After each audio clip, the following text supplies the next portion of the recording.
Hello दोस्तों, स्वागत करते हैं आपके अपने परिवार एस ऑफिशियल में।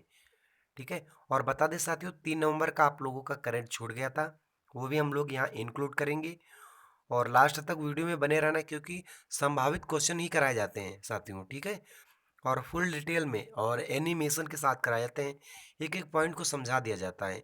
बस आप लोग समझने की कोशिश कर लिए और लास्ट तक वीडियो में बने रहना। ठीक है। थोड़ा सा प्यार चाहिए।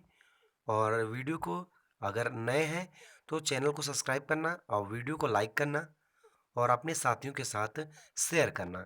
तो चलिए बात करते हैं साथियों नेक्स्ट क्वेश्चन की। तो आपके पास पहला क्वेश्चन है, विश्व नगर दिवस। विश्व नगर दिवस किस तिथि को मनाया जाता है?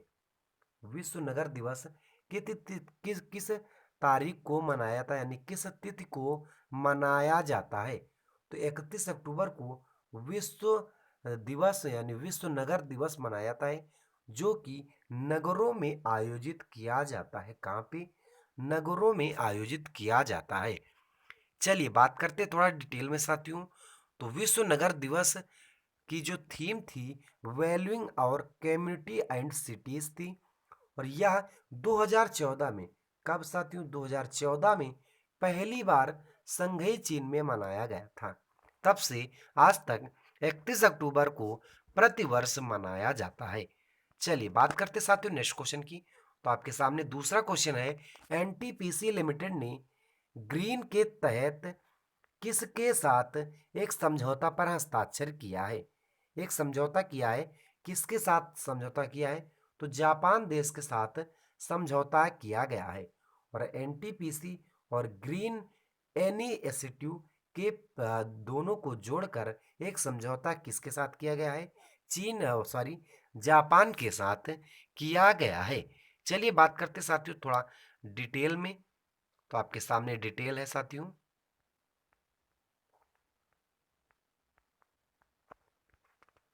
ये देखो, इसको भी अभी अभी भागना था साथियों, देख लीजिए। ये भी नौटंकी करता कभी कभी। चलिए बात करते साथियों थोड़ा डिटेल में। तो बैंक फॉर इंटरनेशनल को ऑपरेशन जेबीआईसी के ग्रीन इनिशिएटिव के तहत समझौता पर हस्ताक्षर किए गए हैं। ठीक है। और किसके साथ किए गए? जापान के साथ हस्ताक्षर को किया गया है। चलिए बात करते साथियों नेक्स्ट क्वेश्चन की। तो आपके सामने नेक्स्ट क्वेश्चन है, बैंक भारतीय रिजर्व, किस बैंक, भारतीय रिजर्व बैंक आरबीआई के नए एग्रीगेटर फ्रेमवर्क पर लागू होने वाला भारत का पहला बैंक बन गया है? भारत का पहला बैंक कौन बन गया है? तो IndusInd IndusInd bank जो है साथियों, वो भारत का पहला लाइव फ्रेमवर्क, भारत का पहला बैंक बन गया है। कौन सा? IndusInd bank, IndusInd bank. ठीक है। आपके सामने फाइल फोटो है, आपको समझने में कोई दिक्कत नहीं होगी। चलिए बात करते साथियों थोड़ा डिटेल में।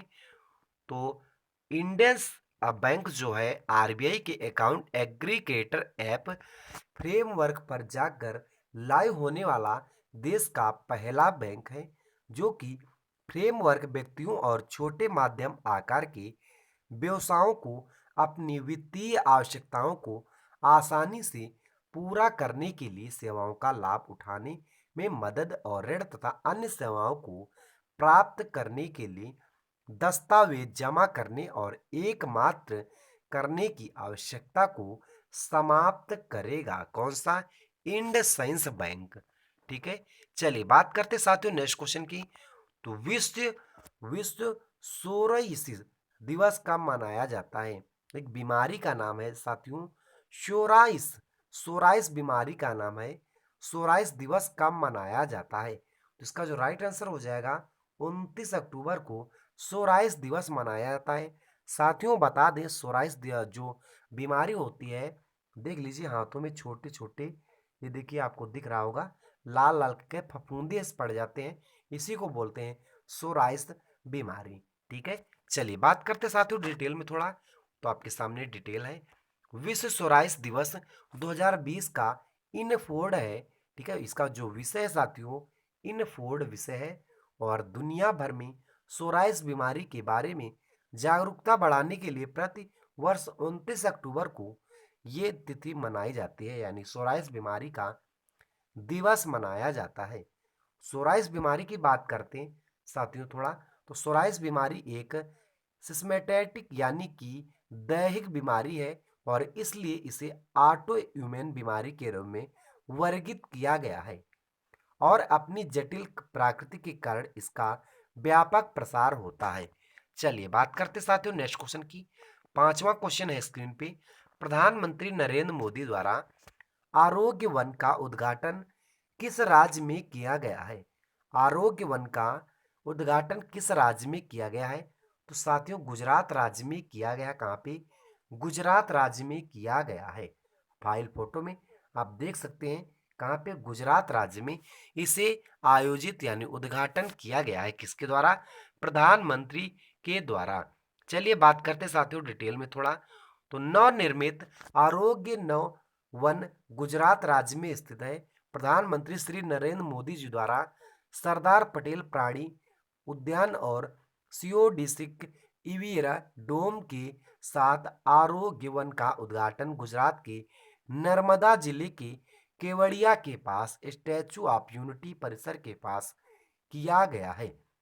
बता दें साथियों इसकी जो भूमि है 17 एकड़ पर आरोग्य वन की स्थापना की गई है और इसमें उच्च औषधि मूल्यों वाले 380 से अधिक पेड़ भी शामिल किए गए हैं। चलिए बात करते साथियों नेक्स्ट क्वेश्चन की। तो आपके सामने नेक्स्ट क्वेश्चन है। जॉन मैगुफुली किस देश के नए राष्ट्रपति नियुक्त किए गए हैं? जॉन मैगुफुली किस देश के नए राष्ट्रपति नियुक्त किए गए हैं? तो इसका जो राइट आंसर हो जाएगा तंजानिया। तंजानिया देश के नए राष्ट्रपति कौन है? जॉन मैगुफुली हैं, जो कि आपके सामने फाइल फोटो में दिख रहे हैं। ठीक है, चलिए बात करते साथियों थोड़ा डिटेल में। तो तंजानिया के राष्ट्रपति चुनाव आयोग के तंजानिया के राष्ट्रपति के रूप में पुनः जॉन मैगुली की घोषणा की गई है और इन्होंने कुल 12.5 मिलियन वोट यानी कुल वोटों के प्रतिशत में 85% के साथ चुनाव को जीता है। और बता दें तंजानिया एक पूर्वी अफ्रीकी देश है जिसकी राजधानी डोडोमो और यह सेरेंडिगिरी नेशनल पार्क और किलीमंजारो नेशनल पार्क के मैदान के लिए प्रसिद्ध है। चलिए बात करते साथियों नेक्स्ट क्वेश्चन की। तो आपके सामने नेक्स्ट क्वेश्चन है। किस राज्य सरकार ने हाल ही में पास हुए वकीलों को एक मासिक वजीफा प्रदान करने के लिए युवा अधिवक्ता कल्याण कोष की शुरुआत की है? किस राज्य ने इसकी शुरुआत की है? तो तमिलनाडु राज्य ने इसकी शुरुआत की है। किसने? तमिलनाडु राज्य सरकार ने इसकी शुरुआत की है और किसके? वकीलों के लिए। ठीक है, वकीलों के लिए, जो कि आप फाइल फोटो में देख सकते हैं। चलिए बात करते हैं थोड़ा डिटेल में। तो तमिलनाडु राज्य सरकार ने हाल ही में पास हुए वकीलों को एक मासिक वजीफा प्रदान करने के लिए युवा अधिवक्ता कल्याण कोष की शुरुआत की है। यह पहल शुरुआती चुनौतियों को समझने में नए उम्मीदवारों को सक्षम करने के उद्देश्य से शुरू की गई है। पहल के तहत वकीलों को अदालत में एक वकील के रूप में अभ्यास शुरू करने से पहले उन्हें बनाए रखने के लिए 3,000 रुपये, कितना? 3,000 रुपये मासिक वजीफा दिया जाएगा, क्योंकि बार काउंसलिंग में पंजीकरण में समय लगता है। चलिए बात करते साथियों नेक्स्ट क्वेश्चन की। आठवां क्वेश्चन है स्क्रीन पे। India international film festival Boston IIFFB 2020 में लाइफ टाइम अचीवमेंट अवार्ड 2020 से किस व्यक्ति को सम्मानित किया गया है? तो इसका जो राइट आंसर हो जाएगा ओम पुरी को। किसे साथियों? ओम पुरी को। और शायद सभी लोग ओम पुरी को जानते होंगे और आपके सामने फाइल फोटो दिख रही है। किसे सम्मानित किया गया? तो ओम लाइफ टाइम अचीवमेंट अवार्ड किसे मिला है? ओम पुरी को सम्मानित किया गया है। चलिए बात करते हैं थोड़ा डिटेल में। तो आपके सामने डिटेल है। दिवंगत अभिनेता ओम पुरी को India international film festival Boston IIFFB यानी 2020 में लाइफ टाइम अचीवमेंट अवार्ड 2020 से सम्मानित किया गया है, जिसका आयोजन अमेरिका के बोस्टन में वर्चुअली में हुआ था। ठीक है, चलिए बात करते साथियों नेक्स्ट क्वेश्चन की। तो आपके सामने नेक्स्ट क्वेश्चन है, मालधारी मालधारी और सिद्धियां किस राष्ट्रीय उद्यान वन्य जीव अभयारण्य में और उसके पास रहने वाली जनजातियां हैं? तो इसका जो राइट आंसर हो जाएगा गिर राष्ट्रीय उद्यान में। गिर राष्ट्रीय उद्यान में साथियों वन्य जीव अभयारण्य में और उसके पास आसपास रहने वाली जो जनजातियां हैं, मालधारी और सिद्धियां जनजातियां हैं। और कहाँ पे? गिर राष्ट्रीय उद्यान में। आपके पास फाइल फोटो भी दिख रही है। चलिए बात करते साथियों थोड़ा डिटेल में। तो मालधारी और सिद्धियां गिर राष्ट्रीय उद्यान और वन्य जीव अभयारण्य में इसके आसपास रहने वाली जनजातियां हैं। Wild life institute of India की माने तो गुजरात वन विभाग द्वारा बाघ परियोजना प्रस्ताव का उद्देश्य 1000 वर्ग किलोमीटर का स्थान बनाना है, जो मानव वन्यजीव दबावों से मुक्त और उसके परिणाम स्वरूप मालधारी लोगों के घरों में पारंपरिक देहाती लोगों का उन्मूलन हो सकता है। चलिए बात करते साथियों नेक्स्ट क्वेश्चन की। तो आपके सामने 10 नंबर क्वेश्चन है, मानव पूंजी शिक्षा में परिवर्तन करने हेतु सतत कार्य परियोजना के तहत किस राज्य के स्कूलों को विलय किया जा रहा है? तो उड़ीसा राज्य के स्कूलों को विलय किया जा रहा है। किस स्कूलों को? ठीक है, स्कूलों की बात कर रहा है। और मानव पूंजी शिक्षा में परिवर्तन हेतु स्कूलों को किस राज्य के यानी उड़ीसा राज्य के स्कूलों को विलय किया जा रहा है? चलिए बात करते साथियों थोड़ा डिटेल में। तो मानव पूंजी शिक्षा परिवर्तन करने के लिए सतत कार्य परियोजना के तहत उड़ीसा के राज्यों को यानी उड़ीसा राज्यों के स्कूलों को विलय किया जा रहा है। नेशनल इंस्टीट्यूट की माने तो फॉर ट्रांसफॉरिंग में इंडिया आयोग की एक पहल है, जो कि पहल के तहत उड़ीसा के राज्य सरकार कम नामांकन यानी 20 से कम छात्रों के परिणाम स्वरूप 15 जिलों के 8000 से अधिक स्कूलों का विलय कर रही है। यह पहल 3 रोल मॉडल राज्यों के निर्माण के लिए 2 महत्वपूर्ण क्षेत्रों में स्वास्थ्य और शिक्षा पर केंद्रित होगा। चलिए बात करते साथियों 11 नंबर। ठीक है, चलिए साथियों यहां से साथियों 4 नवंबर की करंट अफेयर शुरू होती है।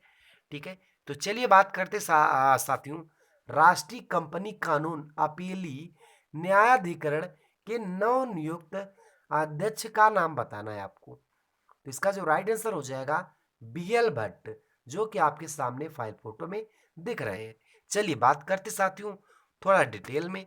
तो BL भट्ट को 31 दिसंबर 2020 को तक राष्ट्रीय कंपनी कानून अपीलीय न्यायाधिकरण NCLT के अध्यक्ष के रूप में पुनः नियुक्त किया गया है और इन्हें 3 महीने की अवधि के लिए 15 मार्च 2020 को NCLT के कार्यकारी अध्यक्ष के रूप में नियुक्त किया गया था और नियुक्त कारपोरेटर मामलों के मंत्रालय द्वारा की गई है।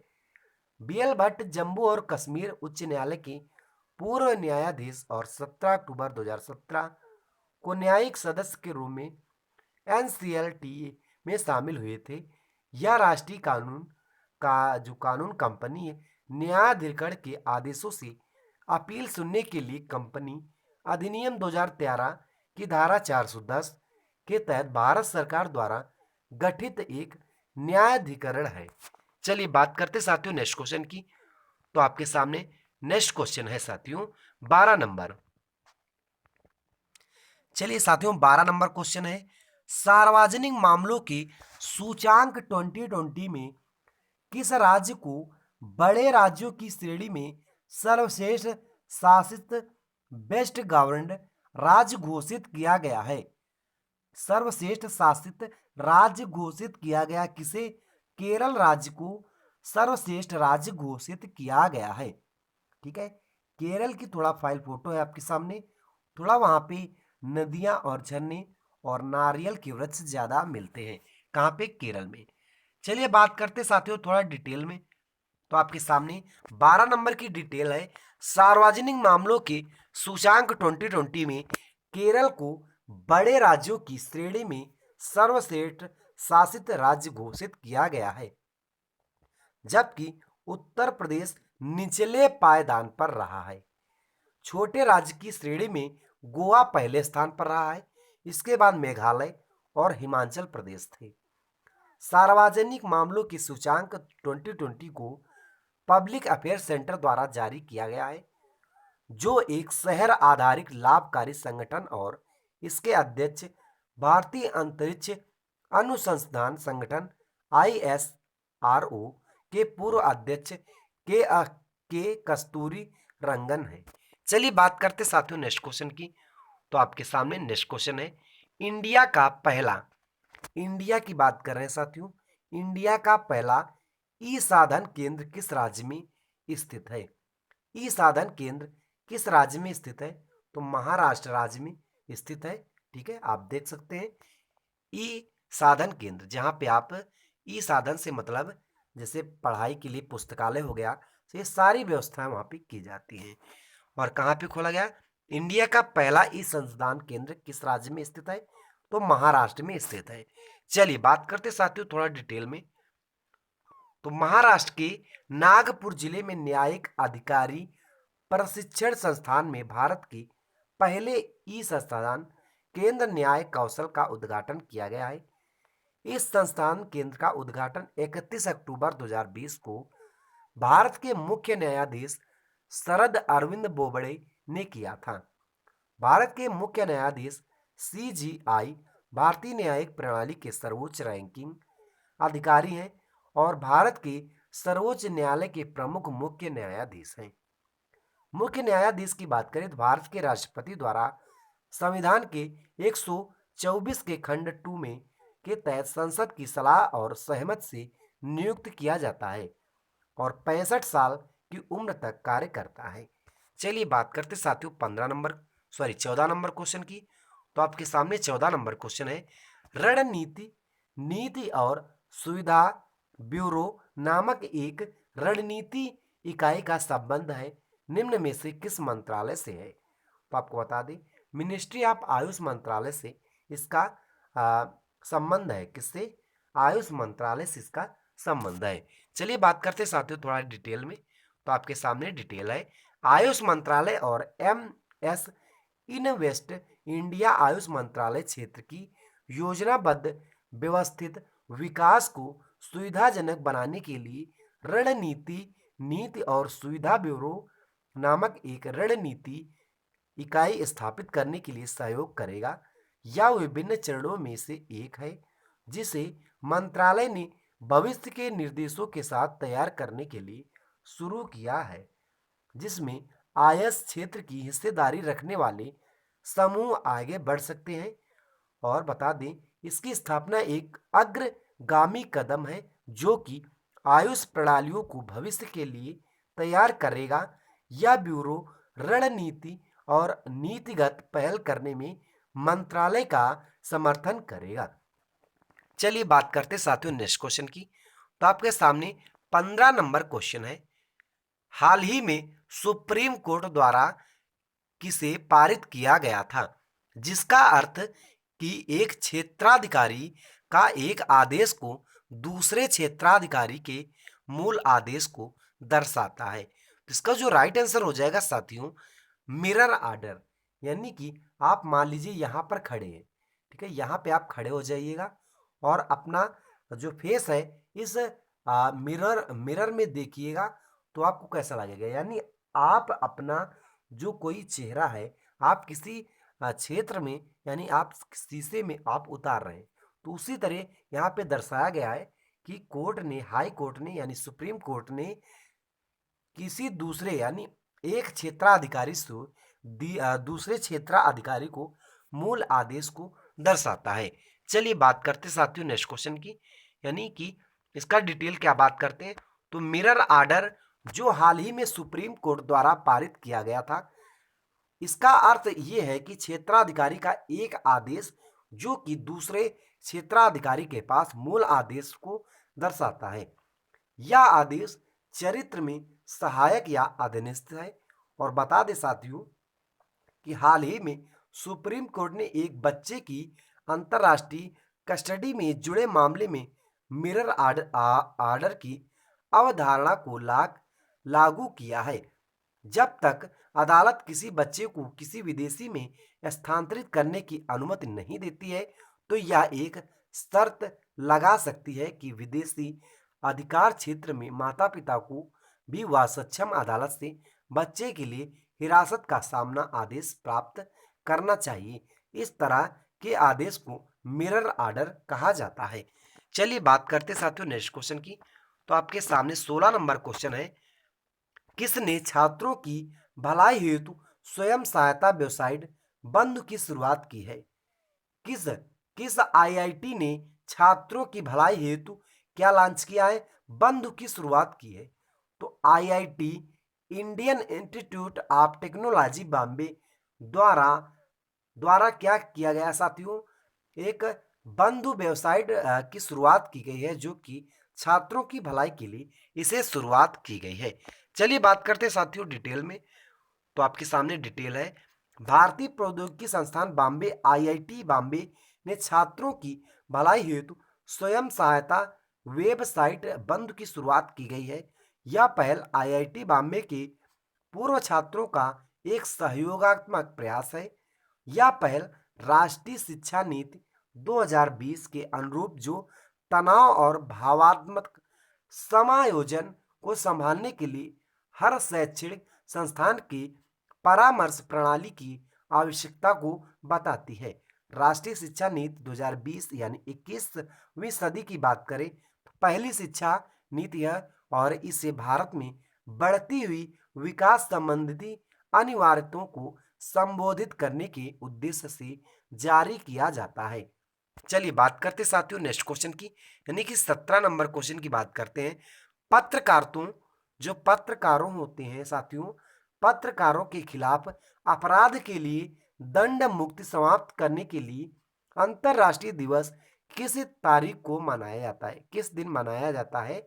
आप पत्रकारों को यानी प्रेस को खिलाफ अपराध के लिए दंड मुक्ति समाप्त करने के लिए अंतर्राष्ट्रीय दिवस किस तिथि को मनाया जाता है? 2 नवंबर को अंतर्राष्ट्रीय पत्रकार दिवस मनाया जाता है। ठीक है, आपके सामने फाइल फोटो है। ठीक है, चलिए बात करते थोड़ा डिटेल में। ठीक है, तो चलिए पत्रकार पत्रकार के खिलाफ अपराध के लिए दंड मुक्ति समाप्त करने के लिए अंतर्राष्ट्रीय दिवस कब मनाया जाता है? 2 नवंबर को मनाया जाता है। इस दिवस को मनाने का उद्देश्य साथियों राष्ट्रों को पत्रकारों के विरुद्ध किए जा रहे अपराध को रोकने के प्रति जागरूकता करना और कानून बनाने के लिए प्रेरित करना। इस दिवस को मनाने की घोषणा संयुक्त राष्ट्र महासभा ने की थी। चलिए बात करते साथियों नेक्स्ट क्वेश्चन की। 18 नंबर क्वेश्चन है आपके स्क्रीन पे, किस किसने और भारतीय सामाजिक विज्ञान अनुसंधान परिषद आईसीएसएसआर ने वैज्ञानिक सहयोग को बढ़ाने के लिए एक समझौता पर हस्ताक्षर किए हैं? किसने किए हैं? तो यूरोपीय आयोग ने किए हैं। यूरोपीय आयोग और भारतीय सामाजिक विज्ञान अनुसंधान परिषद वैज्ञानिक सहयोग को बढ़ाने के लिए एक समझौते पर कार्य करेंगे यानी हस्ताक्षर किए हैं। और भारतीय विज्ञान शिक्षा एवं अनुसंधान ब्यूरो यानी पुणे में स्थित है। कहाँ पे? पुणे में स्थित है। चलिए बात करते साथियों थोड़ा डिटेल में। तो बात करते हैं यूरोपीय आयोग और भारतीय सामाजिक विज्ञान अनुसंधान परिषद ने वैज्ञानिक सहयोग को बढ़ाने के लिए एक नई व्यवस्था पर हस्ताक्षर किए हैं।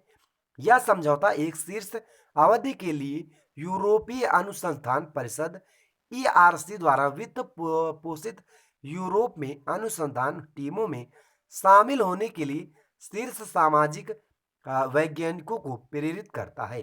पहल के तहत आईसीएसआर द्वारा समर्थित भारतीय शोधकर्ताओं ने ईआरसी द्वारा समर्थित यूरोपीय शोधकर्ताओं के साथ अनुसंधान सहयोग को आगे बढ़ाने का अवसर भी दिया जाएगा।